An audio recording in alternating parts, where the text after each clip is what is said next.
India गठबंधन के नेतृत्व को लेकर बोले लालू यादव, कहा ममता पर कांग्रेस के आपत्ति जताने नहीं होगा, ममता को नेतृत्व दिया जाएगा। संजय राउत ने भी ममता बनर्जी के नाम पर दिया समर्थन, कहा कांग्रेस को भी इस पर सोचना चाहिए, गठबंधन की बेहतरी के लिए सोचना चाहिए। इंडिया गठबंधन नेतृत्व टीएमसी सांसद कल्याण बनर्जी का बयान, कांग्रेस को समझना चाहिए कि कांग्रेस की लीडरशिप में इंडिया अलायंस फेल हो गया, कांग्रेस को अपना ईजीओ हटा देना चाहिए।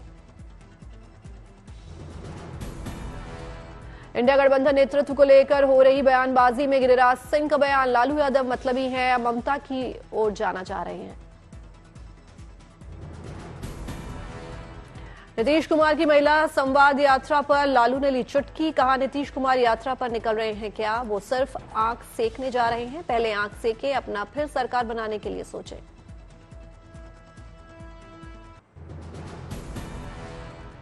लालू प्रसाद के बयान पर जेडीयू राष्ट्रीय प्रवक्ता राजीव रंजन का बयान, कहा लालू को पता नहीं कैसे झेला था बिहार की जनता ने, घटिया मानसिकता के लोग हैं ये। सम्राट चौधरी ने कहा लालू यादव को अस्पताल चले जाना चाहिए, लालू मानसिक तौर पर बीमार हो गए हैं। लालू के बयान से भड़की प्रियंका चतुर्वेदी, बोली ये सेक्सिस्ट कमेंट है, लालू के घरवाले भी उनको बोलेंगे शायद कि ये सब कहने से बचे। लालू के बयान पर शांभवी चौधरी की प्रतिक्रिया, कहा बिहार की बेटी होने के नाते हमें शर्म आ रही है कि लालू का बयान सुनकर दिखता है कि उनकी सोच महिलाओं के प्रति क्या है। दिल्ली में मनोज झा ने लालू के नीतीश की यात्रा पर दिए बयान पर कहा, आप बात को समझ नहीं रहे, उनकी दोस्ती को जानते नहीं हैं, उनकी दोस्ती की गहराई नहीं मापी जा सकती।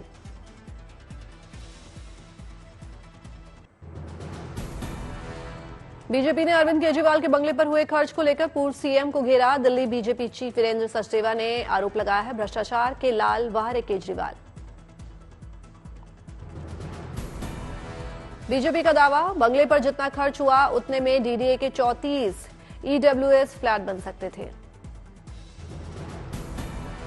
अरविंद केजरीवाल के आवास पर केंद्रीय मंत्री हर्ष मल्होत्रा बोले, केजरीवाल का घर भ्रष्टाचार का मॉन्यूमेंट है, विकास पर कोई ध्यान नहीं दिया, इसीलिए दिल्ली कूड़े की राजधानी बन गई। बीजेपी ने मनीष सिसोदिया पर पोस्टर के जरिए बोला हमला, बीजेपी ने पोस्टर पर लिखा हार की डर से पड़पड़गंज छोड़ने वाला बताया।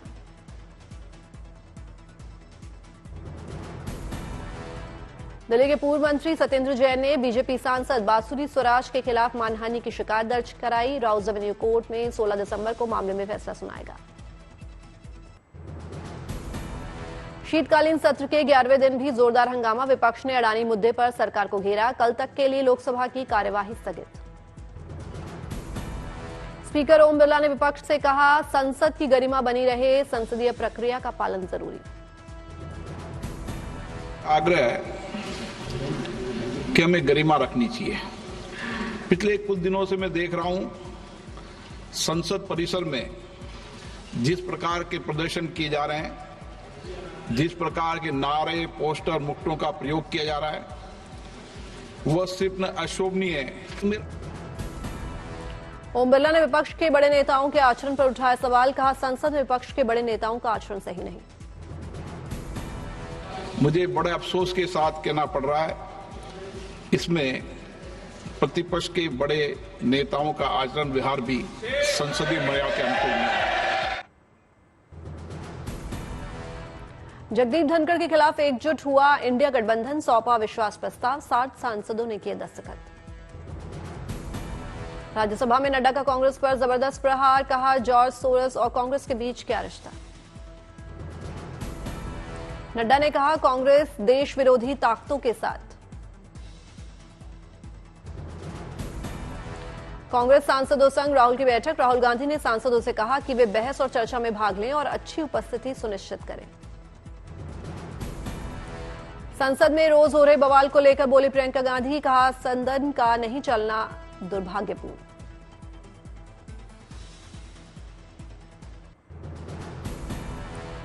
कानून व्यवस्था को लेकर यूपी सरकार का बड़ा फैसला, उत्तर प्रदेश के सभी जिलों में लागू हुई नाकाबंदी योजना। अपराधियों की धरपकड़ को लेकर तैयार की गई योजना, अपराध होते ही जिले की सीमाओं को किया जाएगा सील।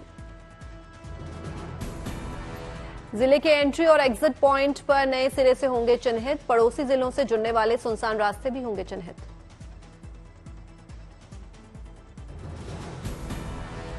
योजना में आधुनिक उपकरणों से लैस होंगे पुलिसकर्मी, दी जाएगी विशेष ट्रेनिंग। डीजीपी प्रशांत कुमार ने सभी आईजी, डीआईजी, पुलिस कमिश्नर और कैप्टन को दिए निर्देश, कहा इस योजना पर हर जिले में नई नाकाबंदी योजना तैयार की जाएगी। हिमाचल प्रदेश में जमकर बर्फबारी, गाड़ियों पर जमी बर्फ। शिमला में मैदान से लेकर पहाड़ों तक बिछी बर्फ की सफेद चादर, घरों के छतों पर भी जमी बर्फ। बर्फबारी के बाद सैलानियों से गुलजार हुआ शिमला, बड़ी संख्या में सैलानी उठा रहे हैं हिमयुग का लुत्फ।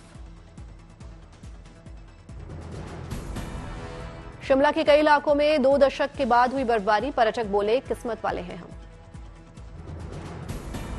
हिमाचल प्रदेश की पर्यटन नगरी मनाली, बर्फबारी का दौर वहां जारी, सड़क पर बर्फ की मोटी परत जमी दिखाई दी। मनाली में सड़क पर जमी बर्फ से फिसलन बढ़ी, करीब 100 गाड़ियां फंसी। पुलिस और बीआरओ की मदद से पर्यटकों का किया गया रेस्क्यू, पुलिस ने सतर्कता से वाहन चलाने को कहा। सिक्किम में भी हुई जोरदार बर्फबारी, मैदान से लेकर पहाड़ों तक बिछी बर्फ की सफेद चादर। बर्फबारी के बाद सैलानियों से भी गुलजार हुआ सिक्किम, पहाड़ों पर मौज करते नजर आए सैलानी। जम्मू कश्मीर में बर्फबारी जारी, तापमान में भी आई गिरावट, मौसम विभाग के मुताबिक आने वाले दिनों में और बढ़ेगी ठंड। दिल्ली, पंजाब, हरियाणा और यूपी में कोहरे का अलर्ट, मौसम विभाग के मुताबिक 1-2 दिनों में बढ़ेगी ठंड। मौसम विभाग के मुताबिक पहाड़ों पर बर्फबारी से उत्तर भारत में बढ़ेगा ठंड, पहाड़ों पर जारी रहेगी बर्फबारी। दिल्ली में ठंड ने दी दस्तक, अलाव का सहारा ले रहे हैं लोग। दिल्ली को ठंड ने जकड़ा, सुबह सुबह चल रही है शीतलहर, तापमान में भी आई काफी गिरावट। दिल्ली में ठंड बढ़ने से बड़ी लोगों की परेशानी, शेल्टर होम का सहारा ले रहे हैं लोग।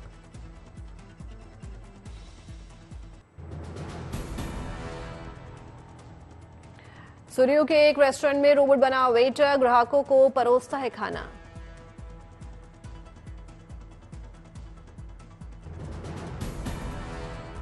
चेन्नई पहुंचे 10th Asia Pacific def games के विजेता, एयरपोर्ट पर हुआ भव्य स्वागत।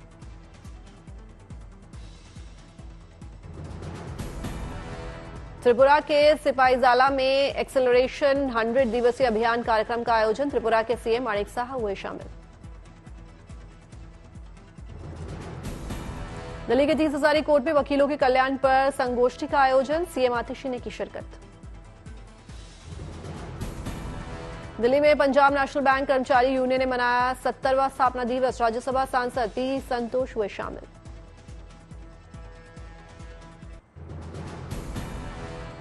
दिल्ली में केंद्रीय मंत्री जितेंद्र प्रसाद ने इंडिया इंटरनेट गवर्नेंस फोरम के 4थे संस्करण का उद्घाटन किया, सभा को किया संबोधित।